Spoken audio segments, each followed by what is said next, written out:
being here and for your courage, Ms. Scanlon. Ms. Cole, you're next, and you can begin. Good morning. My name is Chloe Cole, and I am a detransitioner.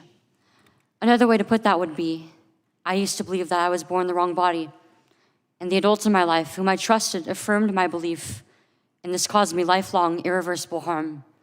I speak to you today as a victim of one of the biggest medical scandals in the history of the United States of America. I speak to you in the hope that you will have the courage to bring the scandal to an end and ensure that other vulnerable teenagers, children, and young adults don't go through what I went through. At the age of 12, I began to experience what my medical team would later diagnose as gender dysphoria. I was well into an early puberty, and I was very uncomfortable with the changes that were happening to my body. I was intimidated by male attention, and when I told my parents that I felt like a boy, in retrospect, all I meant was that I hated puberty, that I wanted this newfound sexual attention to go away, that I looked up to my brothers a little bit more than I did to my sisters. I came out as transgender in a letter I sent on the dining room table. My parents were immediately concerned. They felt like they needed to get outside help from medical professionals, but this proved to be a mistake. It immediately set our entire family down a path of ideologically motivated deceit and coercion. The gender specialist I was taken to see told my parents that I needed to be put on puberty-blocking drugs right away. They asked my parents a simple question: would you rather have a dead daughter or a living transgender son? The choice was enough for my parents to let their guard down, and in retrospect, I can't blame them.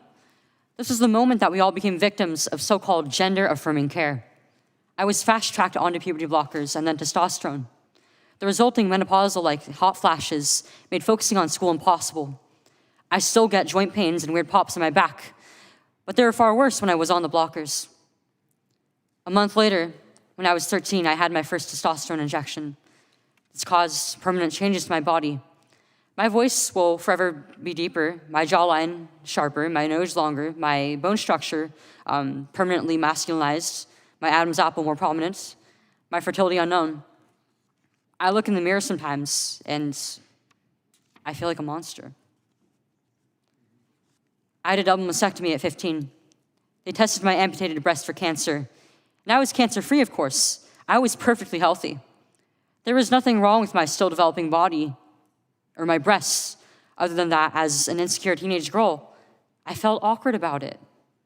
After my breasts were taken away from me, the tissue was incinerated. Before I was able to legally drive, I had a huge part of my future womanhood taken from me.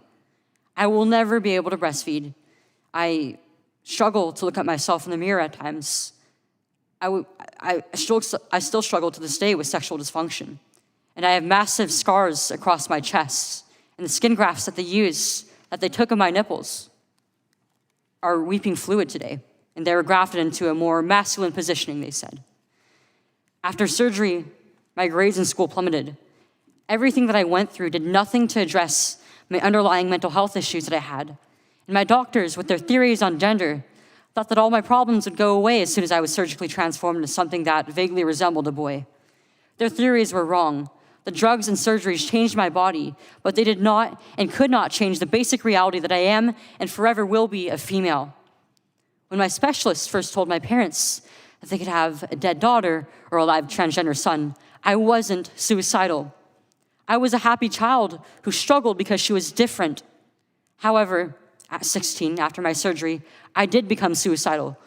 I'm doing better now, but my parents almost got the dead daughter promised to them by my doctors. My doctors had almost created the very nightmare they said they were trying to avoid. So what message do I want to bring to American teenagers and their families? I didn't need to be lied to. I needed compassion.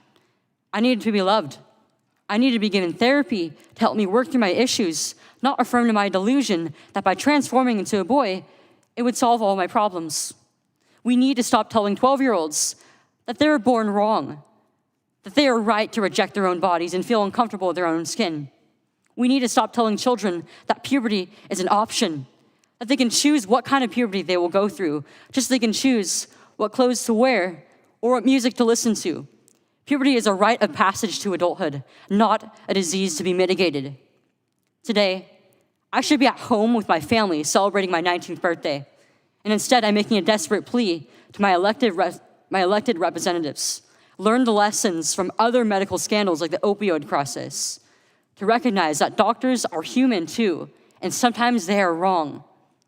My childhood was ruined along with thousands of detransitioners that I know through our networks. This needs to stop. You alone can stop it.